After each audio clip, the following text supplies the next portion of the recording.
Hello guys, we're back here with Your Home Helper podcast to cover another special topic with Michael Voss, again our special guest, to bless you guys with some good information here. Today we want to talk about Turo operators and how they could benefit from purchasing warehouses to expand their businesses.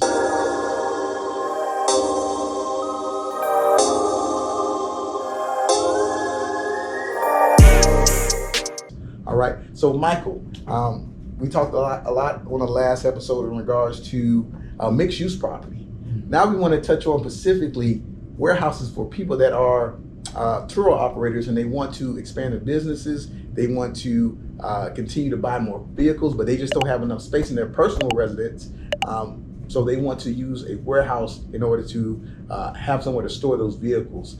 My first question to you is this. Walk us through the process of finding a warehouse to purchase. Sure.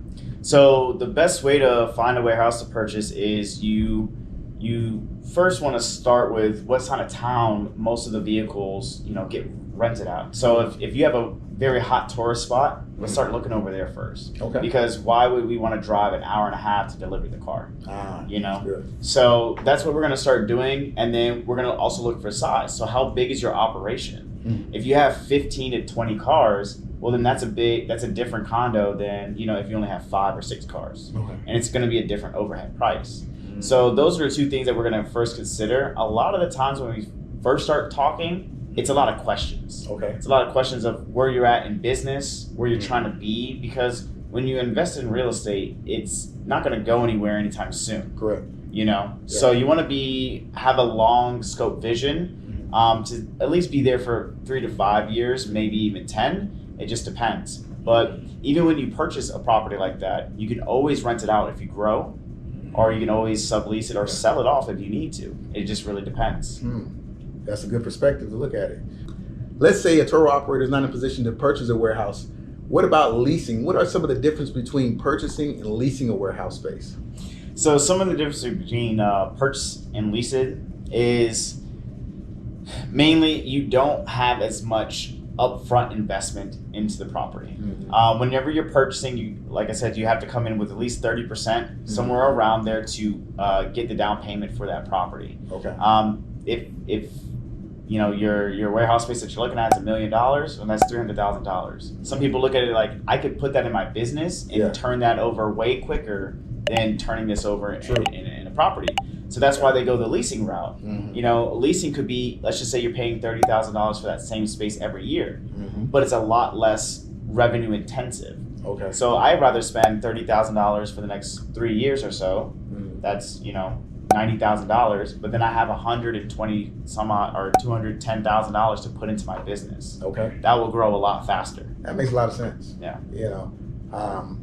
Now I would say if you're in a position to buy one, it's probably best to buy one, right? It's probably best to buy one.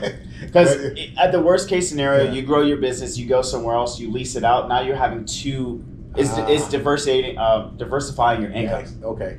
I love it. Just, one of those things that you brainstorm about what is better. And Michael just covered it greatly for us.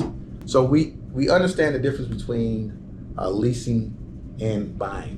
What are some of the mistakes a person that is seeking for the first time to buy a warehouse, what mistakes do they make, and how can they mitigate that mistake by utilizing your help?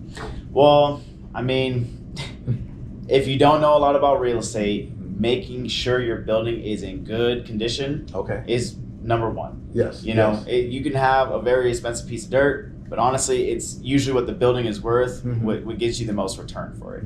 So making sure your roof is good, making sure your electrical is good, making sure your AC is good. The main components. Main components. Yeah. Those are the main things that's going to keep value in your asset. Don't run away from the inspection, guys. Please give us a call. Give your nearest local inspection company a call in regards to assisting you with a commercial inspection, because those 4 main components can really hit you very, very hard if you're not careful, and you'll end up with a space to basically run a business that it has to shut down because of a malfunction or a bad roof or something like that. So do yourself a service, get your commercial property inspected, regardless if it's a warehouse and whatnot.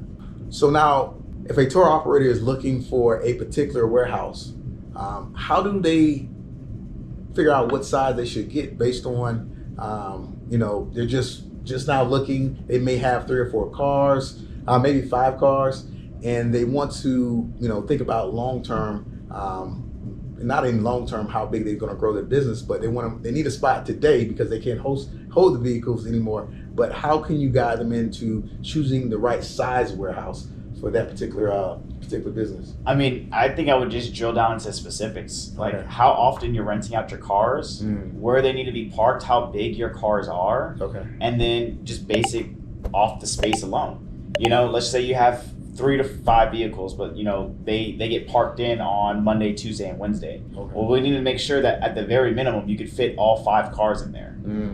Everything else standard, but we'd start there, and then let's just say about moving space or moving cars around. You should have enough space to move.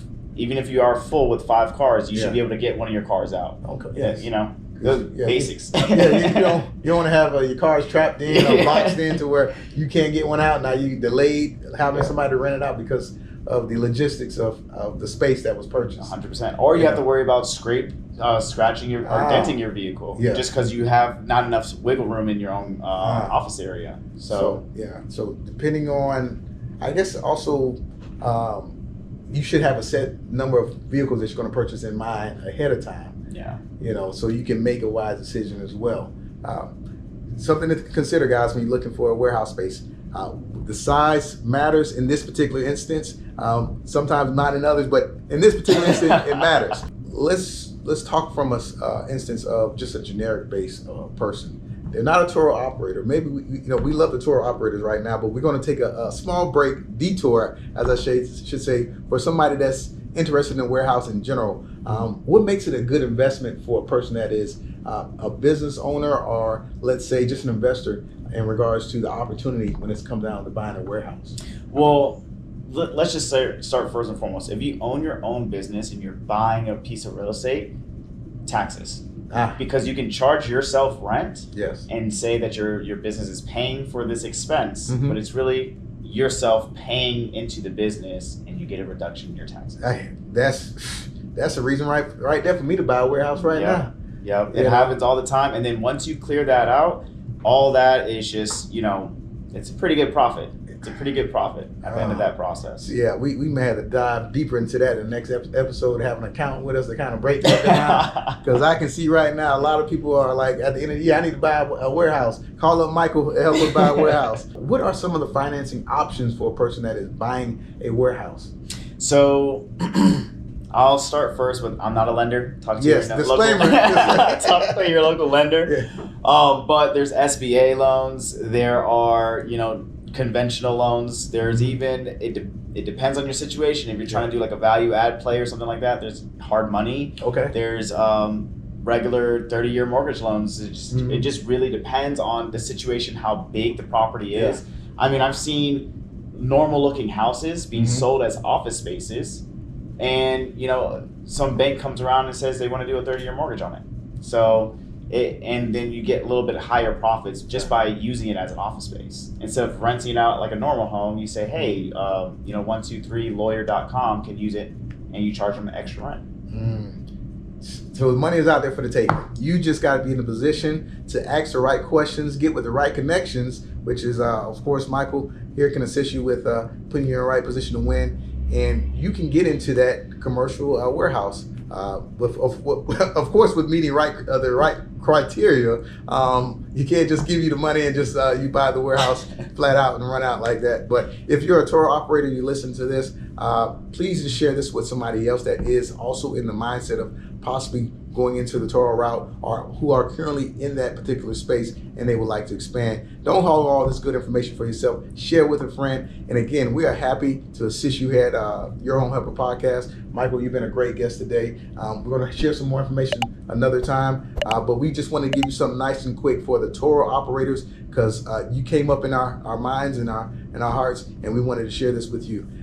Guys, tune in for our next episode, where I don't know what we're going to cover, but tune in for the next one, and we'll have some great information to share with you. Again, Inspector Q with Your Home Helper Podcast, and over and out. Talk to you later.